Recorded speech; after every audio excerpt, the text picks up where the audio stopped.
오늘 장면은 그렇게 두 번째로 헤롯에게 갔던 예수님께서 빌라도 앞에 서게 되는 그 장면이라고 할 수 있겠습니다. 오늘 이 장면을 잘 보시면 너무나 억울한 일이 일어나는 장면입니다. 죄가 없으신 분이 죄 있는 분으로 판결을 받게 됩니다. 3번에 걸쳐서 빌라도가 말합니다. 아무리 내가 이 사람을 신문해 보아도 이 사람에게서 죄를 발견할 수가 없다는 것입니다. 근데 사람들이 가만히 있지 않습니다. 예수를 십자가에 못 박으라고 하는 것입니다. 빌라도는 바라바와 예수 중에 한 사람을 풀어주길 원했는데 백성들은, 대제사장들은, 그리고 관리들은 바라바를 선택하고 예수를 죽이라고 하는 것입니다. 이 말씀을 한 주간 묵상하면서 어떤 생각이 들었느냐 하면, 그렇구나, 우리에게 주어지는 힘이라고 하는 것은 있을 때 바르게 사용해야 되는 책임인데, 그것이 바르게 사용되지 않으면 우리에게 더 큰 오명으로 올 수도 있겠구나라는 생각을 하게 되었습니다. 오늘 이 시대를 살고 있는, 그리고 어떤 모양으로든 작은 권한이든 권세든 힘을 가지고 있는 우리들이 어떤 태도로 우리 인생을 살아야 할지를 몇 가지로 여러분에게 정리해 드리고자 합니다. 그중 첫 번째가 뭐냐 하면, 나중을 주의하며 현재를 지내야 한다라고 하는 것입니다. 만약에 누군가에게 예수의 죽음에 대한 책임을 추궁당한다면 빌라도는 이런 말을 하고 싶지 않았을까요? 내 의도는 그렇지 않았다고, 나는 예수를 죽이고 싶은 의도가 아니었다고. 그런데 결과적으로 예수님의 죽음에 마침표를 찍어준 사람이 누구냐면 빌라도였다라고 하는 것입니다. 그는 예수님이 무죄임을 알았습니다. 예수님이 억울하게 시기를 받아서 이 재판장에 오게 됐다는 것도 다 알고 있었단 말이죠. 그리고 그의 의도조차도 예수를 죽일 의도는 없었어요. 몇 번이나 그것을 밝힙니다. 굳이 예수를 십자가에 못 박고 싶지가 않았어요. 그러나 생각할 것은 뭐냐 하면, 결국 그의 결정이 그 결과를 만들어 버리고 말았다는 거예요.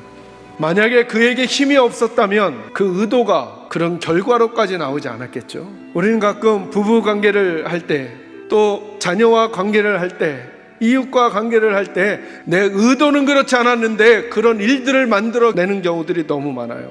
그건 나중을 주의하며 지금을 살아가지 않았기 때문이 아닐까라고 하는 거죠. 내가 어떤 결과를 만들고 있는가를 내게 좋은 의도로만 자꾸 덮으려고 하는 것이 아니라, 내게 주어져 있는 이 현재의 한 걸음 한 걸음을 아주 바르고 좋은 태도로 지내가는 것이 매우 좋다는 것입니다.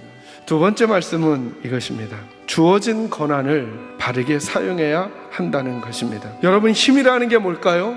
저는 힘은 내가 얻어낸 게 아니라 주어진 거라고 생각해요. 힘이라고 하는 것을 그것만 말고 내게 가지고 있는 물질, 건강, 지식, 지혜, 지능, 전부 다 이거는 주어진 거예요. 주어졌다는 것을 어떻게 아는가?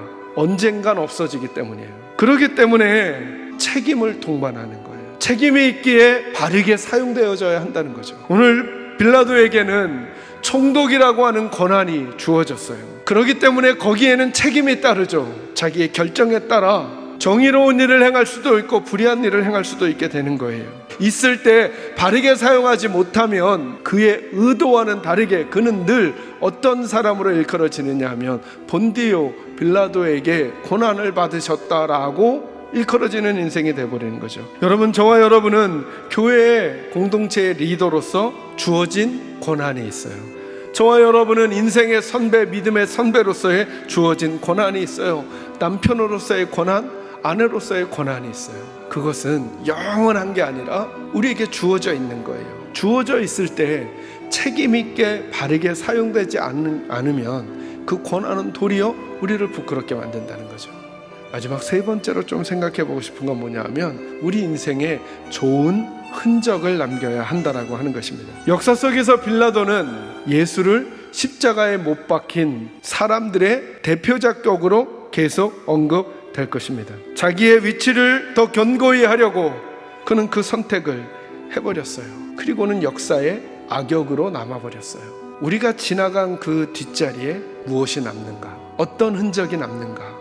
우리들의 흔적이 뒤에 있는 이들에게 나쁜 기억으로 남지 않도록 해야 하는 일들이 저와 여러분에게 있다는 거예요. 빌라도는 그 중에 사람 아버지의 아들 바라바를 놓아주고 하나님의 아들 예수를 못 박았어요. 자기 세를 지키는데 더 유리하니까 예수는 잠시 존재하지 않는 이처럼 취급하고 그들은 바라바를 선택해 버렸어요. 그리고 이 장면을 저희들에게 보여주시면서 오늘 이렇게 물으시는 것은 아닐까요? 너희들은 누구를 선택하느냐? 오늘을 살고 있는, 예수를 사랑한다라고 말하고 있는 저와 여러분에게 물으시는 주님의 물음으로 들으시고 우리의 뒷자리에 좋은 흔적들을 남기며 예수, 그분을 선택해가는 삶이 저와 여러분에게 꼭 있기를 주님의 이름으로 축원합니다.